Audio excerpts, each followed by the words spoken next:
তাহলে আমাদের ক্লাস শুরু হচ্ছে, ইংলিশ ক্লাস। বাটারফ্লাই বুক থেকে আজকে আমাদের ইংলিশ ক্লাস শুরু হচ্ছে। আমরা ক্লাস 5 এর ইংলিশ বইতে আছি, তাই তো? তো আজকে আমাদের ক্লাস নম্বর কত? আমাদের ক্লাস নম্বর হচ্ছে 9 এই বই থেকে। পেজ নম্বর 13 এবং 14-এ আমরা যে গল্পটা মহাত্মা গান্ধী, এখানে মহাত্মা গান্ধীর ছবি দেখতে পাচ্ছ সবাই? মহাত্মা গান্ধীর যে গল্পটা আমরা পড়ছিলাম, সেই গল্পের পার্ট 2 কে আজকে আমরা রিডিং করব। রিডিং পার্ট, আজকে গল্প পড়ব এবং তার অর্থ বুঝে নেওয়ার চেষ্টা করব, এবং শেষে একটি HW দেওয়া হবে। সেই HWটা তুমি খাতায় করবে। কি করবে তো সবাই? হ্যাঁ, তাহলে চলো আমরা গল্প শুরু করি। লেটস কন্টিনিউতে আমরা আগে যে পার্টটা পড়েছি তার পরের থেকে শুরু করতে হবে। কন্টিনিউ মানে কি, আগে কিছু ছিল সেটাকে আবার পরপর করে যেতে হবে। তাহলে Gandhiji visited different places to collect funds for India's freedom struggle. এই কথাটার অর্থ কি বুঝলাম? গান্ধীজি পরিদর্শনে যেতেন, দেখতে যেতেন ডিফারেন্ট প্লেসেস, বিভিন্ন জায়গা, টু কালেক্ট ফান্ডস, অর্থ জোগাড় করার জন্য, ফর ইন্ডিয়াস ফ্রিডম স্ট্রাগল, ভারতের স্বাধীনতা সংগ্রামের জন্য। ভারতবর্ষের স্বাধীনতা সংগ্রামের জন্য গান্ধীজি ভারতবর্ষের স্বাধীনতা সংগ্রামের জন্য বিভিন্ন জায়গায় ঘুরে ঘুরে অর্থ সংগ্রহ করতেন। কথাটা বোঝা গেল? তাহলে এই পুরো সেন্টেন্সটা যদি ওয়ার্ড অনুযায়ী আমরা মানে করি একরকম হয়, পুরোটা পড়ার পরে বললে আর এক রকম হয়। কি হয়? যে গান্ধীজি ভারতবর্ষের স্বাধীনতা সংগ্রামের জন্য বিভিন্ন জায়গায় ঘুরে ঘুরে অর্থ সংগ্রহ করতেন বা টাকা জোগাড় করতেন। হলো second. Once he visited Odisha, এক সময় তিনি উড়িষ্যায় ভিজিট করলেন, উড়িষ্যায় গেলেন, উড়িষ্যা পরিদর্শন করলেন, উড়িষ্যায় বেড়াতে গেলেন বা অর্থ সংগ্রহ করার জন্য ঘুরতে গেলেন। তখন কি হলো? দেয়ার হি মেট অ্যান ওল্ড ওয়াম্যান, সেখানে তার সঙ্গে দেখা হলো একটা বৃদ্ধ মহিলার। মেট, এই যে মিট থেকে মেট, MEET, মিট হচ্ছে V1, তার V2 হচ্ছে মেট হচ্ছে V2। মিট মানে দেখা হওয়া, মিট মানে কি? আর মেট হচ্ছে দেখা হয়েছিল। V2 মানে কি? অতীতের কথা, দেখা হয়েছিল। তাহলে দেয়ার হি মেট অ্যান ওল্ড ওয়াম্যান, সেখানে তার সঙ্গে একটা বৃদ্ধ মহিলার দেখা হয়েছিল। She could not stand straight, সে সোজা ভাবে দাঁড়াতে পারে না, স্ট্রেইট ভাবে দাঁড়াতে সে পারে না। কে? গান্ধীজি। তাহলে কে? ওল্ড ওয়াম্যান। কে? ওল্ড ওয়াম্যান। হার হেয়ার ওয়াজ গ্রে, তার চুল হয়ে গিয়েছিল গ্রে কালারের, বাদামি বর্ণের, মেটে কালারের, ধূসর বর্ণের, তাই তো? তাহলে তার চুল ছিল ধূসর। আর শাড়ি ওয়াজ টর্ন, তার পরনের যে কাপড় সেটা ছিল ছেঁড়া ফাটা। টর্ন কথার অর্থ কি? ছেঁড়া ফাটা ছিল। শি ওয়েন্ট নিয়ার গান্ধীজি, সে গান্ধীজির কাছে চলে গেল।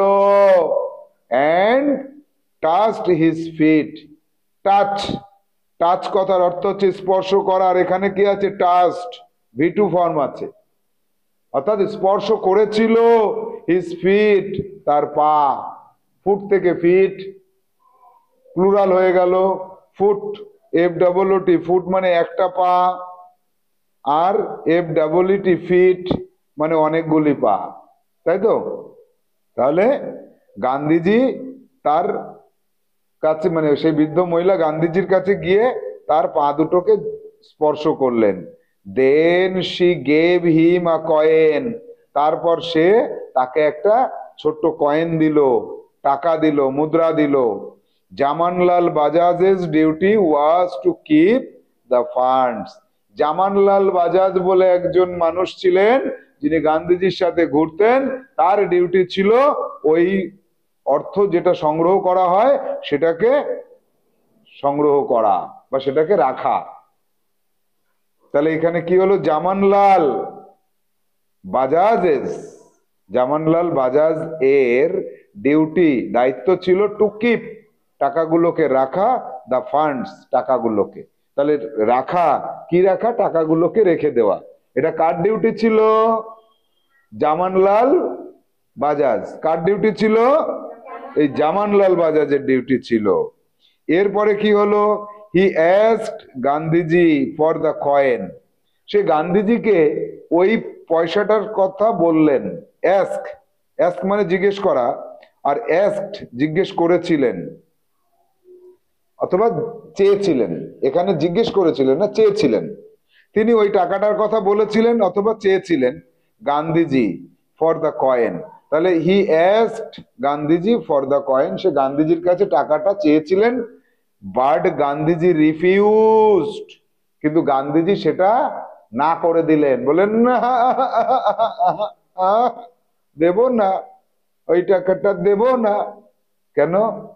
কারণ ওই টাকাটা তার কাছে মূল্যবান ছিল।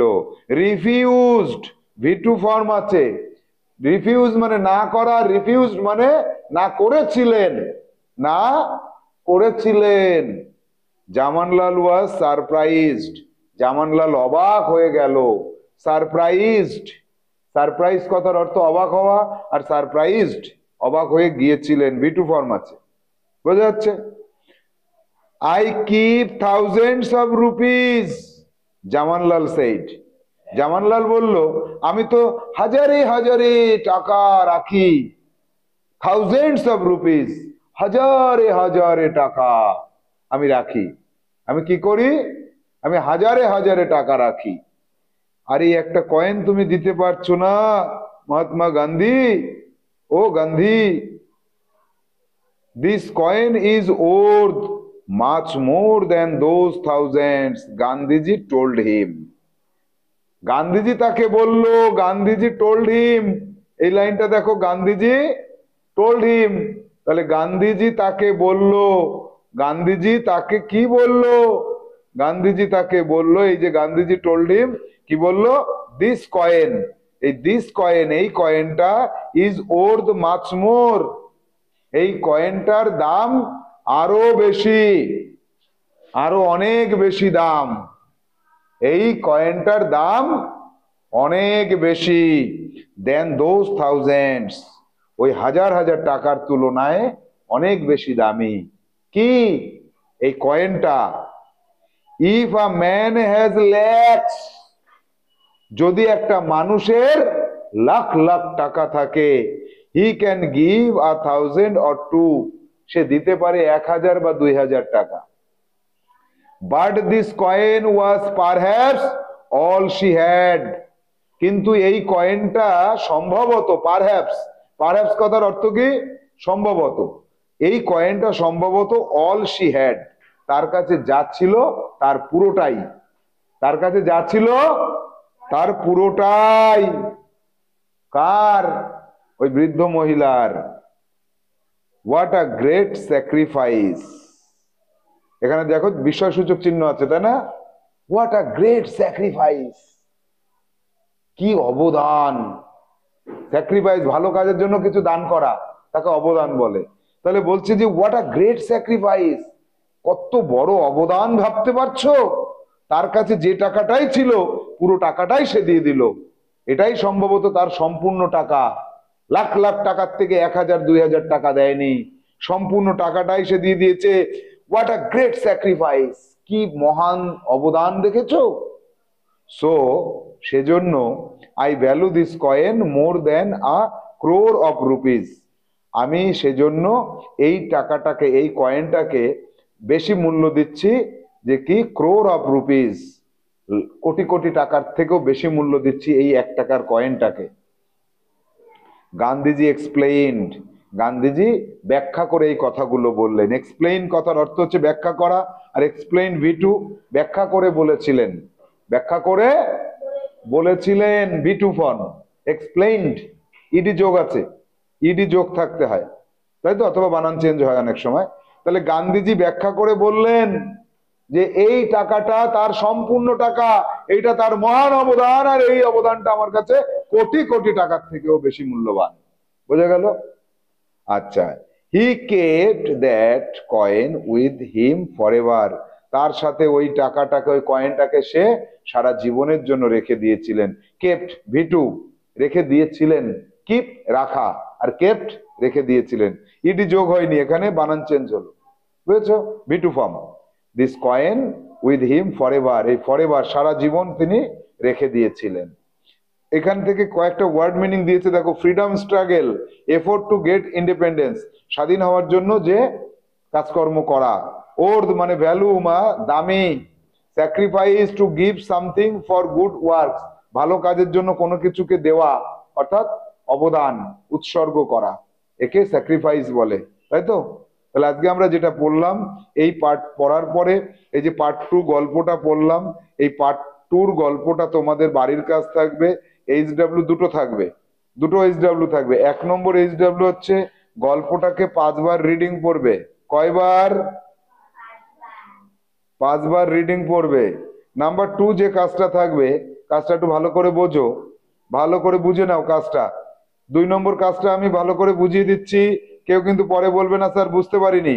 এই যে এখান থেকে Gandhiji visited different places to collect fund for Gandhi for India's freedom struggle, full stop আছে দেখো তো, হ্যাঁ, যেখানে ফুল স্টপ থাকবে সেটুকু আগে খাতায় লিখবে, লেখার পরে সমান সমান দিয়ে লিখবে গান্ধীজি ভারতের স্বাধীনতা সংগ্রামের জন্য বিভিন্ন জায়গায় ঘুরে ঘুরে অর্থ সংগ্রহ করতেন, করতেন, পুরোটা লিখে দাঁড়িয়ে দেবে।